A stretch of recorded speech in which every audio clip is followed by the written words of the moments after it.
ومن أعرض عن ذكري فإن له معيشة ضنكا ونحشره يوم القيامة أعمى قال رب لم حشرتني أعمى وقد كنت بصيرا قال كذلك أتتك آياتنا فنسيتها وكذلك اليوم تنسى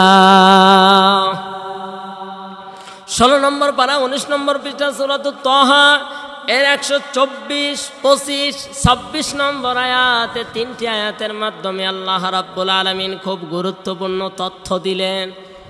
সারা দুনিয়ার মানুষ, আমি যখনই কোরআনে কারিমের এই আয়াত তিনটা আয়াতের তাফসীর পড়তেছিলাম আমি নিজে আশ্চর্য হয়ে গেলাম। দুনিয়ার মানুষ অনেকে অনেক রকম ধান্দা নিয়ে বসে আছে।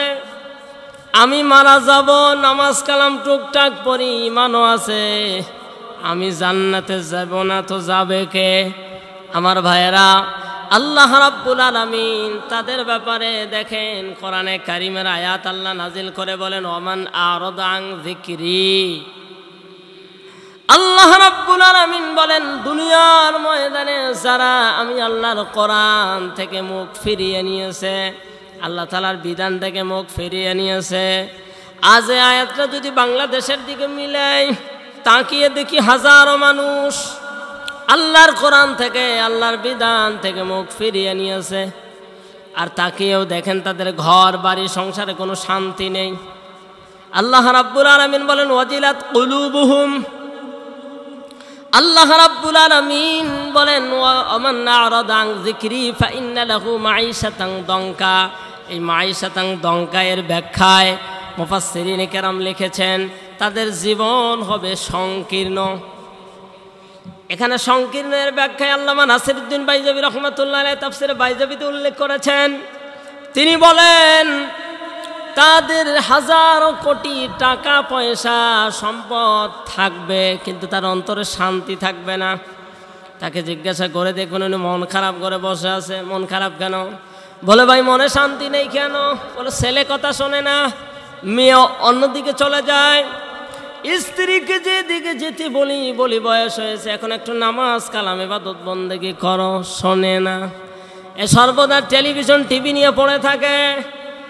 মুসলমানেরা ইমামতি করি, মসজিদ মাদ্রাসার দায়িত্ব নিয়ে যখন কাজ করি, অনেক ভাইয়েরা আমাদের কাছে তথ্যগুলি জানায়, তখনই আমার কোরআনের এই আয়াত মনে পড়ে যায়। ভাই আপনার সন্তানকে কোরআন দিয়ে গঠন করতে পারেননি, আপনার বিবি তো কোরআনওয়ালা না, আপনার মেয়েকে তো বেপরদায় চালাচ্ছেন, যেইভাবে শয়তানের পথে আর মতে চালাচ্ছেন, আপনার মেয়ে তো একা গুনাহ করছে না, বরং হাজার হাজার মানুষকে দিয়ে গুনাহ করাচ্ছে।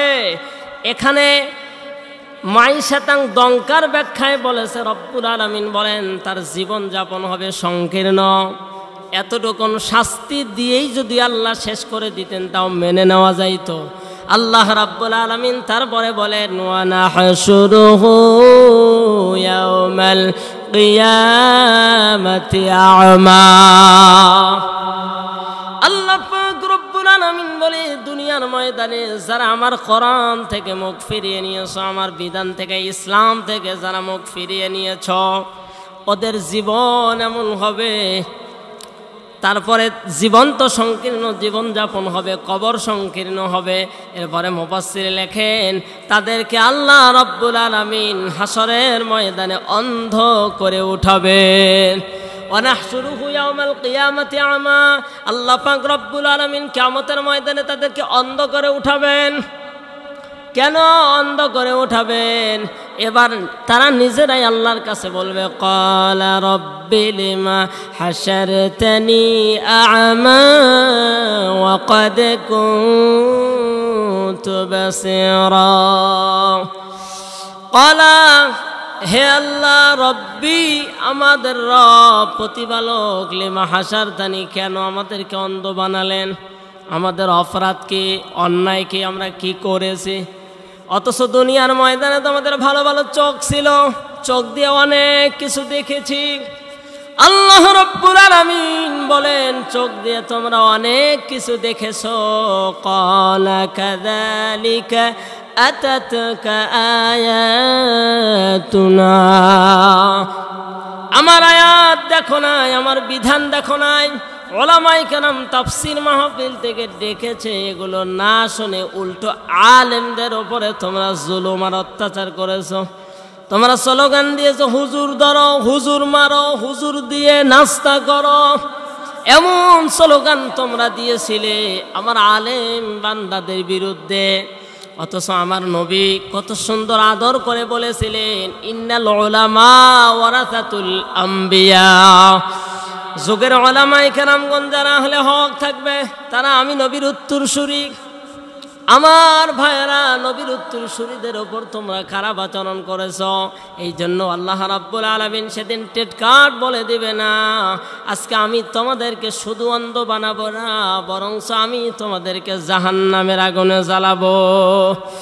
আমার ভাইয়েরা, এই জন্য অনুরোধ করে বলছি, ইসলামের বিরুদ্ধে, কোরআনের বিরুদ্ধে, টুপিওয়ালাদের বিরুদ্ধে যদি যান, একটু বুঝে শুনে আপনার যাওয়া দরকার। আপনার জিন্দেগি, আপনার জীবন যদি ধ্বংস করে দিতে চান তাহলে আপনি যান, আমি আপনাকে বাধা দিব না।